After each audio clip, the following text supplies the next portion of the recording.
Slečna, tu je konečná, vystúpiť treba, do neba schody vedú iba. Slečna je záverečná, pohánik vína, nepovie, čia je to vina, čia je to vina. Rád by som vás tu všetkých privítal a začal by som len takým krátkým malým úvodom, že vláda nám pohodila salámu, ale plesnivú.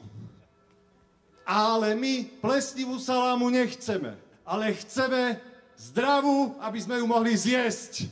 A chcel by som vám vyjadriť obdiv, teda podporu za to, že chodíte takto pravidelne protestovať a vyjadrujete svoj názor na stav vecí v našej krajine. Mám pocit, že aj v iných mestách po celom Slovensku silnie tento náš hlas odporu proti súčasnej vláde a súdruhom, ktorí nás začínajú pomaličky, ale isto pripájať ako satelit kedysi ešte k Sovietskému zväzu, dneska k Rusku. Myslím si, že by sme sa toho obávať trošku.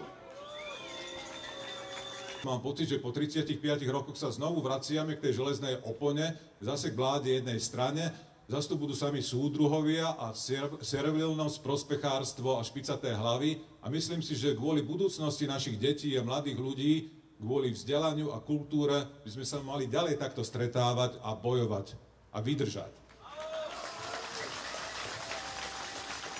Dobrý večer, Spišská Nová Ves. Mám pre vás čerstvú informáciu, dobrú správu. Dnes večer ešte nie je pohreb spravodlivosti na Slovensku. Musím vám povedať, že každý týždeň, každý štvrtok som na Bratislavskom námestí a sledujem mesta, kde sa stretávajú takisto obyvatelia, ktorí nie sú spokojní s dnešnou situáciou v našej krajine. A ja som taká pyšná, keď čítam, koľko ľudí sa kde nachádza a absolútne som prekvapená počtom Spišskej Novej Vsi. Tak ja vám držím palce a želám strašne veľa energie, aby ste to vydržali aj naďalej, lebo si myslím, že to bude nevyhnutné.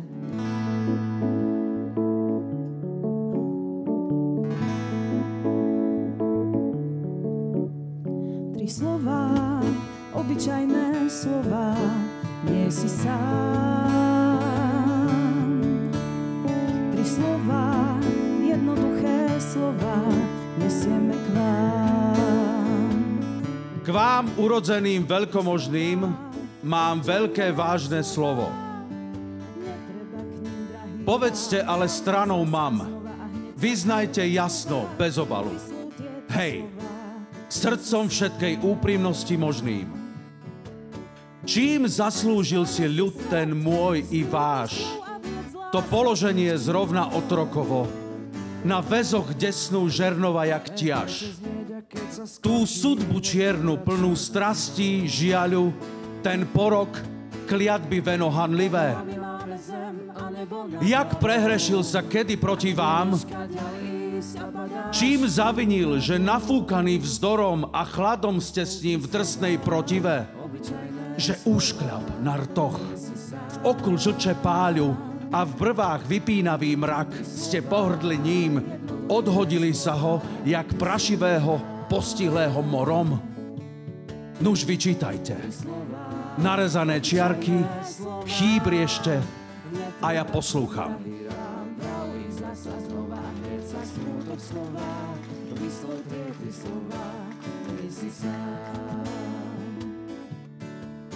Volám sa Ivan Ostrochovský a v podstate som veľmi pohodlný človek. Aj moja postava to nasvedčuje, ale musel som sa prísť, lebo som nahnevaný, lebo niekto v parlamente sa tvári, že je lepší Slovák ako ja, že je lepší Slovák ako ste vy, že nám má hovoriť, ako sa máme správať, ako máme mať kultúru. A nedokážem akceptovať, keď niekto tvrdí, že na Ukrajine nie je vojna, kde som strávil celý rok 2022, videl som mŕtvych ľudí a mieroví štváči z nášho parlamentu chcú dopustiť druhý Mníchov a ja by som sa hanbil za Slovensko, keby sme boli podpísaní pod niečo také.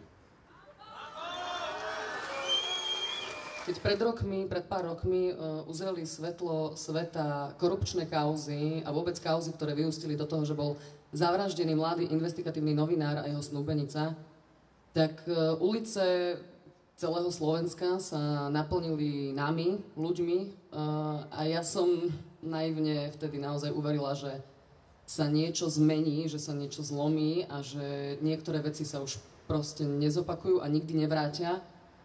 A zažila som teda veľké sklamanie. Uprostred tej frustrácie mi prišiel do života tento text. Sú to slova Václava Havla, ktoré mnou veľmi zarezonovali a trošku mi dali takú nádej a ja by som sa teda o túto nádej chcela s vami podeliť. Vec, ktorú odporúčam, je odvaha byť bláznom. Bláznom v tom najkrajšom slova zmysle. Skúsme byť blázniví a žiadať so všetkou vážnosťou zmenu údajne nezmeniteľného.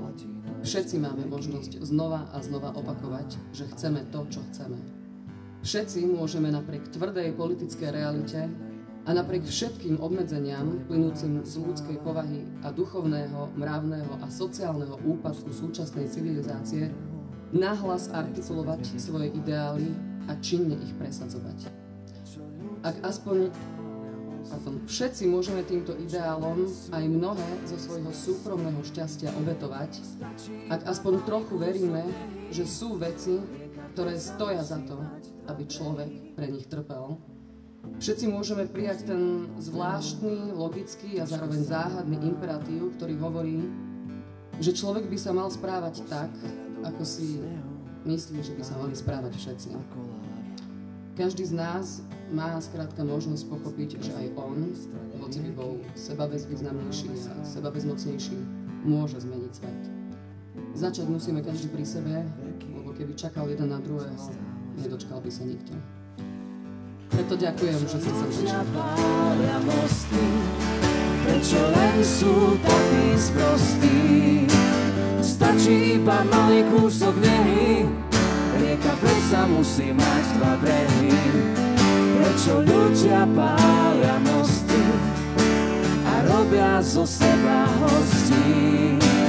Na tom druhom brehu prosím, nestrácajte nehu. Mám srdce plné radosti, pretože začnem aj ja takým poďakovaním za to, že ste prišli, za to, že vám nie sú veci ľahostajné, že vám to nie je jedno.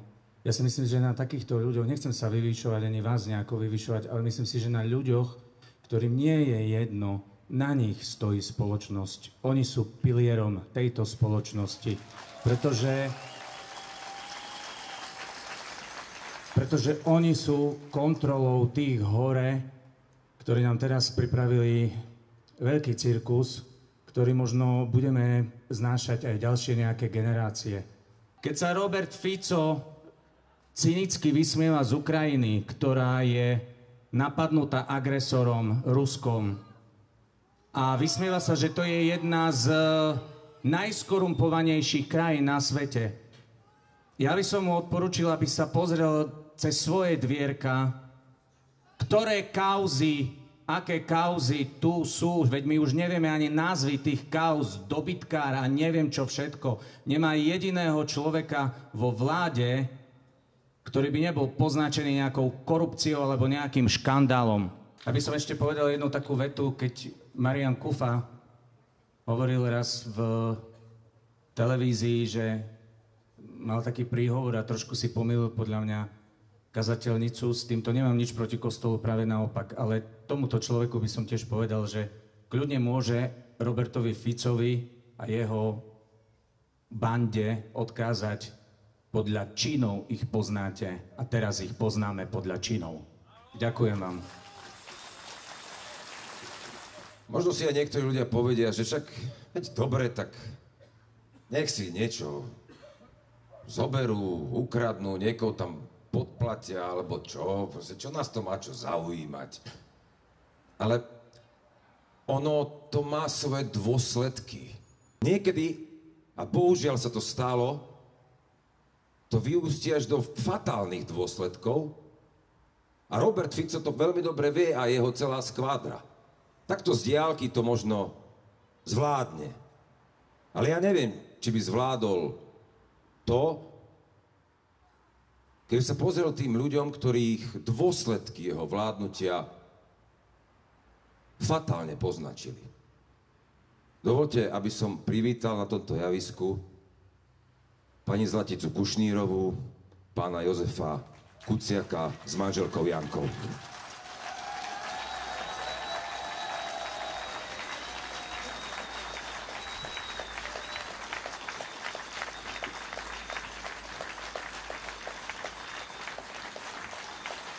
Dobrý večer. V prvom rade by som sa vás chcel poďakovať aj za moju manželku a Zlatku, že ste tu vôbec prišli, že sa stále zaujímate, čo sa deje v našej krajine.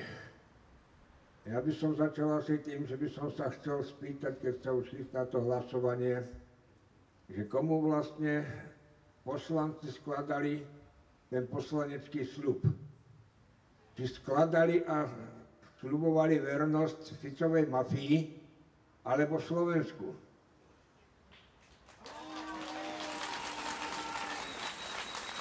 Bo je veľmi smutné, čo sa teraz deje. Veci, ktoré fungujú, sa rušia, ľudia sa zastrašujú, elitní vyšetrovatelia sú postavení mimo službu. A jak prejde tento celý zákon, tá zmena trestného zákona, tak neviem, čo nás čaká. Týmto vlastne všetkým zastraší ľudí, aby sa báli otvoriť ústa, lebo budú perzekvovaní. Presne mi to pripomína tú mafiu tým, že tam síce tá omerta bola tým ten zákon mlčania, že bol umlčaný vraždou, čo sa stalo aj našim deťom, ale funguje to aj tak, že skrátka znemožnia, bavia funkcií, dokonca môžu postaviť až mimo zákon a keď si zoberieme aj to pranierovanie tých, ktorí napríklad spolupracovali pri vyšetrovaní tých vysoko postavených korupčníkov, boli nazvaní nejakými kajúcnikmi a pranierovali ich na každom kroku. Takže vlastne ako to bude u nás vyzerať. Každý sa bude báť oznámiť. Každý sa bude báť otvoriť ústa. Tomu sa mohlo zabrániť. Preto žiadam ešte aj týmto tých našich pánov poslancov, aby sa spamätali, najmä poslanci tej vládnej koalície. Aby sa spamätali a zhodili tento zákon zo stola. Ďakujem.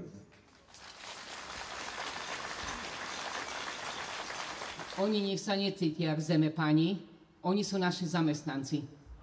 Oni majú konať v prospech ľudí, v prospech národa.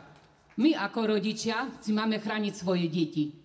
Ale taktiež ako občania máme povinnosti a máme práva. A tie práva nám bohužiaľ chcú zobrať. Spravodlivosť na Slovensku momentálne vyzerá ako vlak, ktorý má zmeškanie a možno aj v tejto chvíli, keď hlasujú, ho chcú vykoľajuť. A to nesmieme dopustiť. Aj všetci máme deti, vnúčata. My tu stojíme za naše aj za vaše deti. Preto prosím a vyzývam všetkých, aby sa k nám pridali a poslancov, aby použili zdravý rozum, pokiaľ nejaký ešte majú.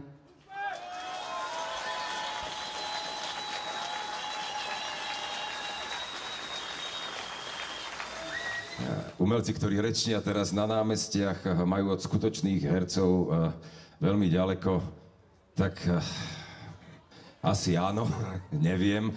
Cítim z toho takú pachuť tých 90. rokov, že sa zase budeme deliť na nejakých proslovenských a protislovenských a neviem čo všetko. Nechce sa mi to znovu prežívať, ale asi sa do toho rútime.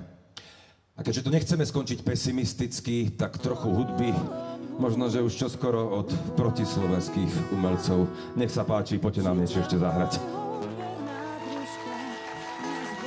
Tak ja by som len chcela povedať, že obdivujem manželov Kuciakovcov, pani Kušnírovú, za ich odvahu.